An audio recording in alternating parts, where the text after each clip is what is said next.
under arrest for the murder of David Castor and for the attempted murder of your daughter. The biggest question I ask is why? Why did she do these things? I know that's probably never going to be answered. Chuck, I'm going to set March 5th as a date for sentencing. I'll order a pre-sentence investigation. If you want to make motions with respect to the verdict, make them returnable that day. All right, Mr. Castor is remanded. I want to thank all four of you as attorneys. You did a terrific job, and it was a pleasure to have you in trial with me.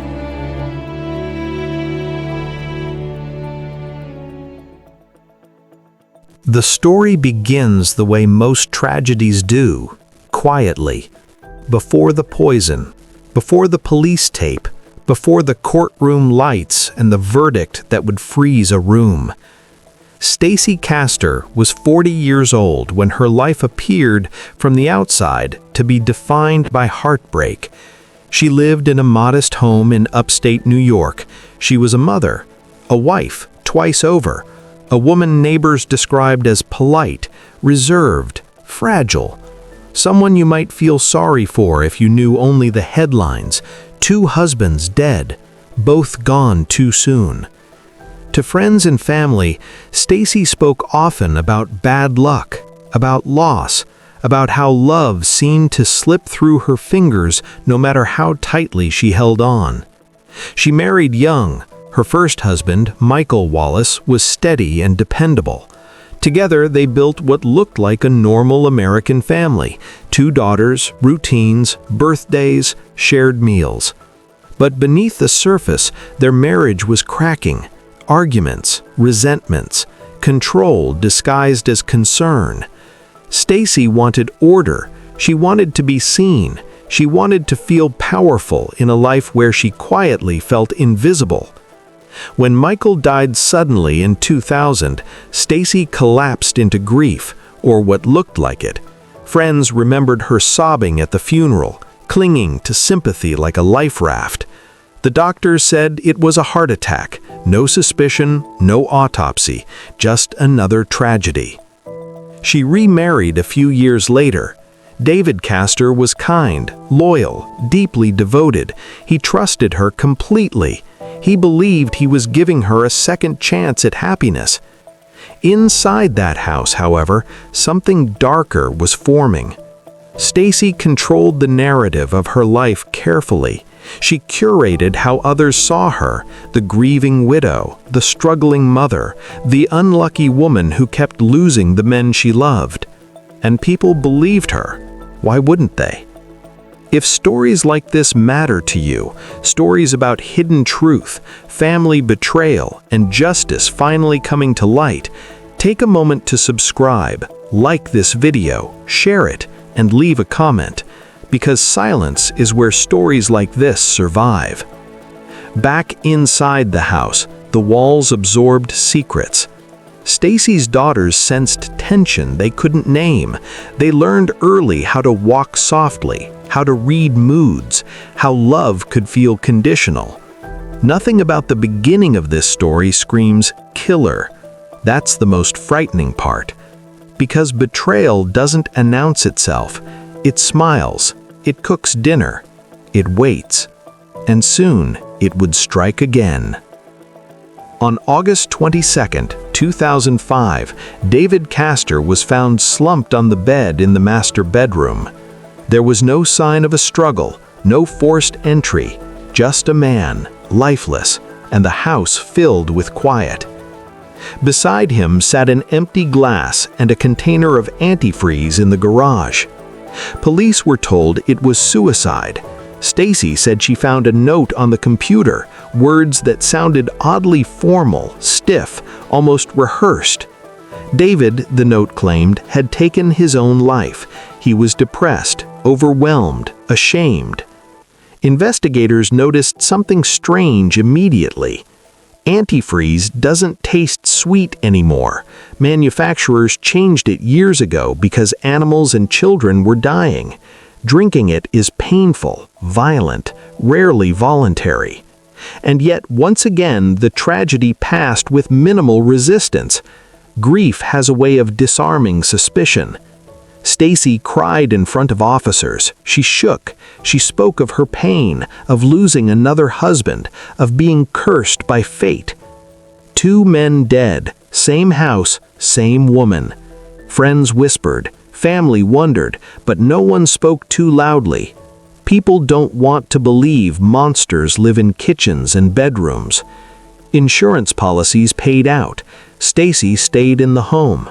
Life, somehow, went on. But beneath the surface, investigators were quietly reopening Michael Wallace's death. Autopsy reports were ordered, toxicology tests conducted. And then the pattern emerged. Ethylene glycol, antifreeze. Both men had it in their systems. The coincidences were no longer coincidences. They were choices.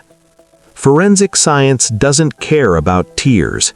It doesn't respond to grief performances or trembling voices. It speaks in data, in chemistry, in facts. Both Michael Wallace and David Castor had died the same way, poisoned slowly, painfully over time. Antifreeze metabolizes into acid inside the body.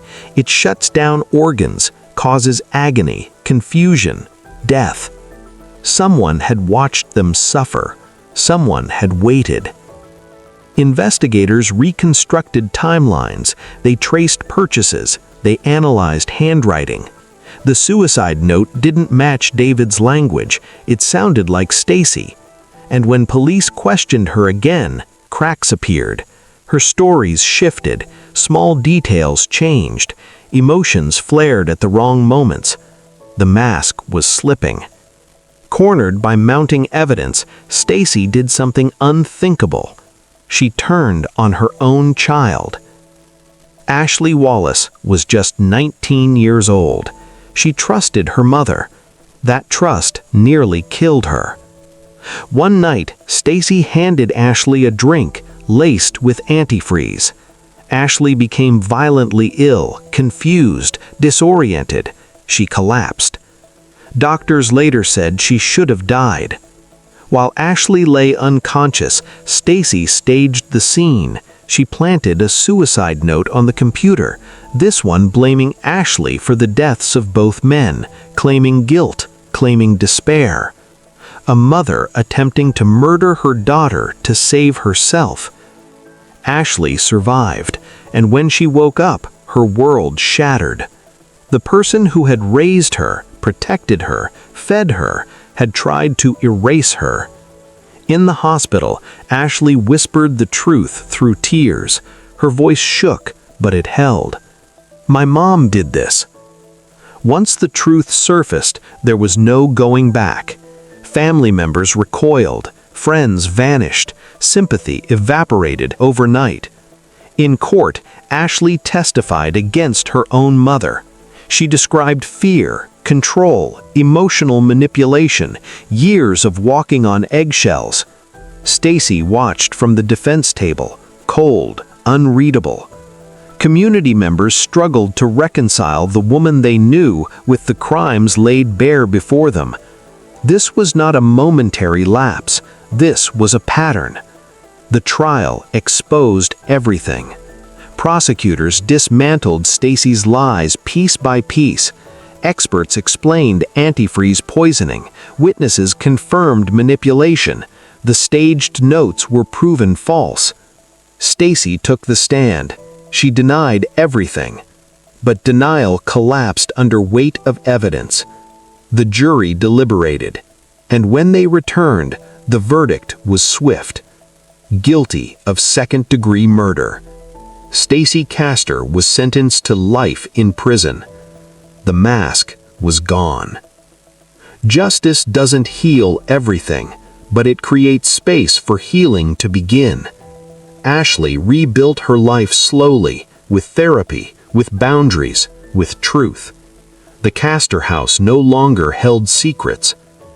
This story does not end with forgiveness. It ends with clarity.